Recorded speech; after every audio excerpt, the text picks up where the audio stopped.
Hello everyone, most welcome our YouTube channel AC job update પર. આપણે lab ટેકનિશિયનના 1થી 24 chapter જેવું જોઈ ગયા હતા. આજે જોઈશું પેટ્રોલિયમ રસાયણશાસ્ત્ર કે જે 5 માર્ક્સનું છે.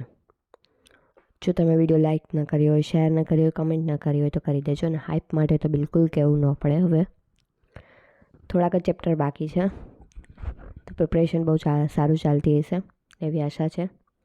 આપણે એમસીક્યુ સ્ટાર્ટ કરીએ. આઈએમપી ક્વેશ્ચન છે બધા. કાચા તેલનો મુખ્ય સ્ત્રોત કયો છે? આન્સર આવશે બી, ભૂગર્ભ પ્રદેશ. ક્રૂડ ઓઇલમાં મુખ્યત્વે કયા સંયોજન હોય છે? આન્સર આવશે બી, હાઇડ્રોકાર્બન. ક્રૂડ ઓઇલનું પરિશોધન કઈ પ્રક્રિયા દ્વારા થાય છે? આન્સર આવશે બી, ફ્રેક્શનલ ડિસ્ટિલેશન દ્વારા. પેટ્રોલના ઓક્ટેન નંબર શું દર્શાવે છે? આન્સર આવશે બી, નોકિંગ પ્રતિરોધ. આપણે ઓક્ટેન, નોકિંગ બધું બહુ વ્યવસ્થિત રીતે ભણ્યા છીએ. ઓક્ટેન નંબરનું સર્વોચ્ચ મૂલ્ય કેટલું માનવામાં આવે છે? આન્સર આવશે સી, 100. સીટેન નંબર કઈ ઈંધણ માટે મહત્વનો હોય છે? આન્સર આવશે બી, ડીઝલ. સીટેન નંબર શું દર્શાવે છે? આન્સર આવશે બી, પ્રજ્વલન ક્ષમતા. સૌથી હળવો પેટ્રોલિયમ ફ્રેક્શન કયું છે? આન્સર આવશે સી, નેપ્થા. એલપીજીનો મુખ્ય ઘટક કયો છે? આન્સર આવશે બી, પ્રોપેન પ્લસ બ્યુટેન. પેટ્રોલિયમ ગેસનું ઉકાળ બિંદુ ક્યાં આવે છે? આન્સર આવશે 8-40 ડિગ્રીથી 0 ડિગ્રી સેલ્સિયસ સુધી. પેટ્રોલિયમની રચનામાં સૌથી વધુ કયો તત્વ હોય છે? આન્સર બી, કાર્બન. પેટ્રોલિયમ ઉદ્યોગમાં નેપ્થાનો ઉપયોગ ક્યાં થાય છે? આન્સર આવશે એ, પ્લાસ્ટિક ઉદ્યોગમાં. ક્રૂડ ઓઇલને ગરમ કર્યા પછી સૌથી પહેલાં કઈ અસ્થિર ગેસ પ્રાપ્ત થાય છે? આન્સર આવશે બી, એલપીજી.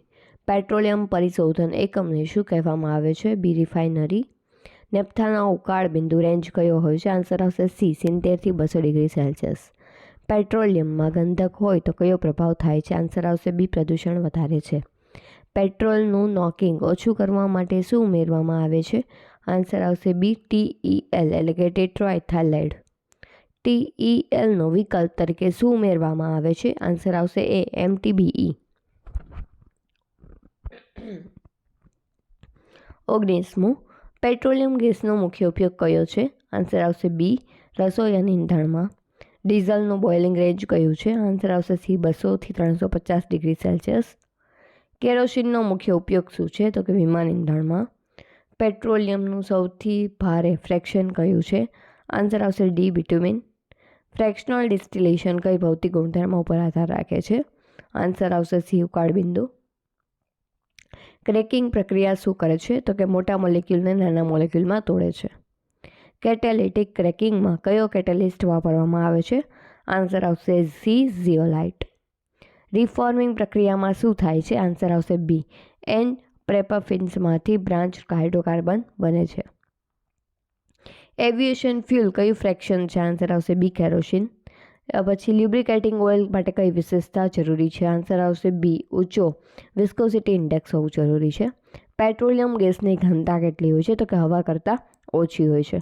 પેટ્રોલિયમમાં કેટલા ટકા હાઇડ્રોજન હોય છે? આન્સર આવશે બી, 10થી 25%. ક્રૂડ ઓઇલ કયા પ્રકારનું મિશ્રણ છે? આન્સર આવશે એ, સંમિશ્રણ છે. ફર્નેસ તેલ ક્યાં વાપરવામાં આવે છે? આન્સર આવશે બી, ઉદ્યોગની ભઠ્ઠીમાં. પેટ્રોલ કયા ફ્રેક્શનમાંથી મળે છે? આન્સર આવશે બી, 70થી 200 ડિગ્રી સેલ્સિયસ. 34, કેરોસીનનું બોઇલિંગ રેન્જ કેટલું છે? તો કે 200થી 250 ડિગ્રી સેલ્સિયસ. પેરાફિનનું બીજું નામ શું છે? આન્સર આવશે બી, આલ્કેન. એરોમેટિક હાઇડ્રોકાર્બનનું ઉદાહરણ કયું છે? આન્સર આવશે સી, ટોલ્યુઇન.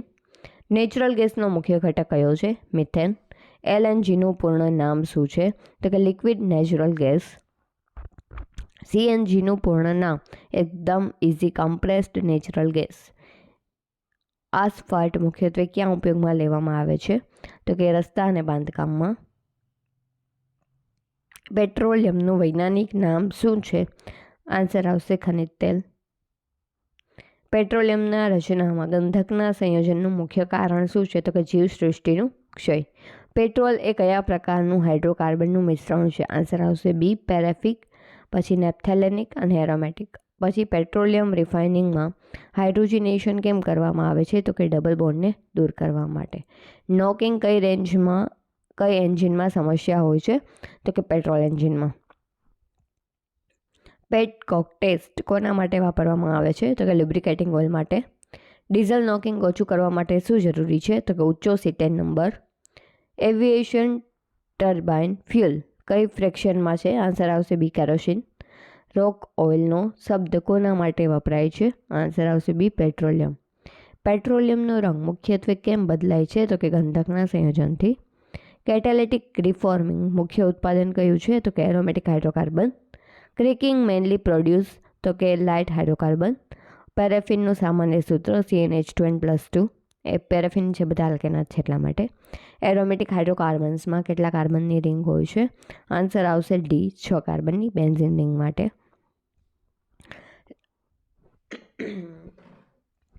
લ્યુબ્રિકેટિંગ ઓઇલની ક્વોલિટી માટે મહત્વનું પેરામીટર કયું છે?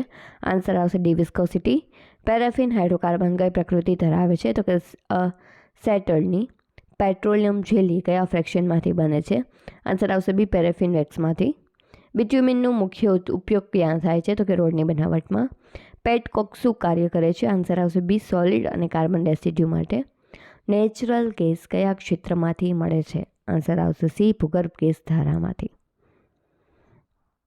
એલપીજી વજનમાં હવાથી કેટલો હોય છે? તો કે ઘણો ભારે હોય છે. પેટ્રોલિયમમાં નાઇટ્રોજનનું પ્રમાણ કેટલું હોય છે? તો કે <1%. ઈંધણનો સ્મોક પોઈન્ટ કયા ફ્રેક્શન સાથે સંકળાયેલ છે? આન્સર આવશે બી કેરોસીન. પેટ્રોલ એન્જિનમાં નોકિંગ ઘટાડે તો હાઈ ઓક્ટેન. ડીઝલ એન્જિન્સ માટે સૌથી મહત્વનું ગુણધર્મ કયું છે? તો કે C10 નંબર. કેટાલિટિક ક્રેકિંગ માટે રિએક્ટર ટેમ્પરેચર કેટલું હોય છે? તો કે 500 ડિગ્રીની આસપાસ. ઓક્ટેન નંબર વધારવા માટે કઈ પ્રક્રિયા ઉપયોગી છે? આન્સર આવશે સી રિફોર્મિંગ પ્રક્રિયા. પેટ્રોલિયમ કોક મેનલી કમ્પેસ્ડ ઓફ તો કે કાર્બન. ફ્યુલ ઓઇલનું બોઇલિંગ રેન્જ કેટલું હશે? તો કે 300 થી 400 ડિગ્રી સેલ્સિયસ. મિનરલ ઓઇલ કઈ રીતે પ્રાપ્ત થાય છે? તો આન્સર આવશે બી ફ્રેક્શનલ ડિસ્ટિલેશનથી. પેરેફિન વેક્સ કઈ વસ્તુમાંથી મળે છે? આન્સર આવશે બી લ્યુબ્રિકેટિંગ ઓઇલ ફ્રેક્શનમાંથી. પેટ્રોલનું ફ્લેશ પોઈન્ટ સામાન્ય રીતે તો કે -10 ડિગ્રી સેલ્સિયસ. ડીઝલનું ફ્લેશ પોઈન્ટ તો કે 50 થી 70 ડિગ્રી સેલ્સિયસ. પેટ્રોલિયમનો મુખ્ય સ્ત્રોત કયો છે? આન્સર આવશે બી સમુદ્રનું તળિયું. સ્વીટ ક્રડ શું દર્શાવે છે? તો કે લો સલ્ફર ક્રડ. સૌર ક્રડમાં વધારે પ્રમાણમાં શું હોય છે? તો કે સલ્ફર. ફ્રેક્શનલ કોલમમાં તાપમાન કેવું હોય છે? તો કે ઉપર ઓછું હોય છે અને નીચે વધારે હોય છે. ગેસોલિન એટલે શું થાય? તો કે પેટ્રોલ. પછી વિસ બ્રેકિંગ પ્રક્રિયા માટે કઈ માટે હોય છે? તો આન્સર આવશે વિસ્કોસિટીને ઘટાડવા માટે. ક્રૂડ ઓઇલમાં હાઇડ્રોકાર્બનનો પ્રકાર ના હોય તો આલ્કોહોલ. હાઈ ઓક્ટેન નંબર શું દર્શાવે છે? તો કે ગુડ એન્ટીનોક. C10 નંબર વધુ હોય તો તેવા ઈંધણમાં તો કે ઇગ્નિશન લેગ જે છે ઓછું હશે. આસ્ફાલ્ટનું બોઇલિંગ પોઈન્ટ કેટલું હોય છે? તો કે 350 ડિગ્રી સેલ્સિયસથી વધુ. પેટ્રોલિયમ રિફાઇનિંગમાં ડિસલ્ફ્રેશન માટે શું વાપરવામાં આવે છે? આન્સર આવશે એ હાઇડ્રોજન. નેચરલ ગેસની ગરમી ક્ષમતા કેટલી હોય છે? તો કે ખૂબ વધુ. વેક્સ કોન્ટેન્ટ સૌથી વધારે ક્યાં હોય છે? તો કે લ્યુબ્રિકેટિંગ ઓઇલમાં. પેટ્રોલિયમનું સ્વીકાર્ય વૈજ્ઞાનિક નામ કયું છે? તો કે રોક ઓઇલ. પેટ્રોલ એન્જિનમાં એન્ડ ગેસ ઇગ્નિશન કોણ તરીકે ઓળખાય છે? આન્સર આવશે બી નોકિંગ. એપીઆઈ ગ્રેવિટી શું માપે છે? તો કે ઘનતા. એપીઆઈ ગ્રેવિટી વધુ હોય તો ક્રડ કેવું હશે? તો કે હલકું હશે. પેટ્રોલિયમ ગેસના મુખ્ય ઘટકો કયા છે? તો કે પ્રોપેન પ્લસ બ્યુટેન. ક્રેકિંગની પ્રક્રિયામાં તાપમાન તો કે 300 થી 700 ડિગ્રી સેલ્સિયસ સુધી. થર્મલ ક્રેકિંગ અને કેટાલિટિક ક્રેકિંગમાં તફાવત શું છે? તો કે કેટાલિસ્ટનો ઉપયોગ. પેટ્રોલ માટે ઓપ્ટિમમ ઓક્ટેન વેલ્યુ તો કે 80 થી 100 સુધી.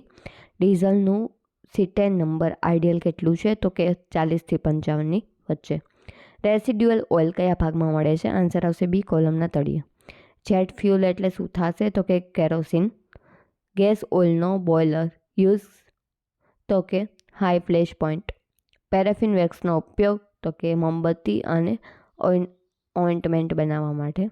પછી લ્યુબ્રિકેટિંગ ઓઇલમાં સ્લજ બનાવવાનું મુખ્ય કારણ શું છે? આન્સર આવશે એ high temperature oxidation. I hope કે તમને લેક્ચર જે છે એ યુઝફુલ રહ્યો હશે. જો તમે વિડીયોને લાઇક શેર કમેન્ટ ના કર્યો તો પ્લીઝ કરી દેજો. હાઇપ માટે કોઈને કહેવું ના પડે. વિધાઉટ એની કોસ્ટ જો કોઈ તમને આટલી હેલ્પ કરતું હોય તો એક હાઈ બટનથી તમને કંઈ લોસ જતો નથી મારા ખ્યાલ મુજબ. જો તમે ટેલિગ્રામ ચેનલ જોઈન ન કરી તો ટેલિગ્રામ ચેનલ જોઈન કરી લેજો કે જેમાં તમને PDF મળતી રહેશે અને અપડેટ ન્યૂઝ પણ મળતા રહેશે. અત્યારે આપણે એક્ઝામની પ્રિપરેશન બહુ સારી ચાલતી જ હશે બધાને એવી મારી આશા છે, કારણ કે હવે એક્ઝામને બહુ જ થોડા દિવસની વાર છે, એટલે હવે તો ધમધોકાર તૈયારી ચાલતી જશે. મળીએ આપણે આપણા નેક્સ્ટ લેક્ચરમાં.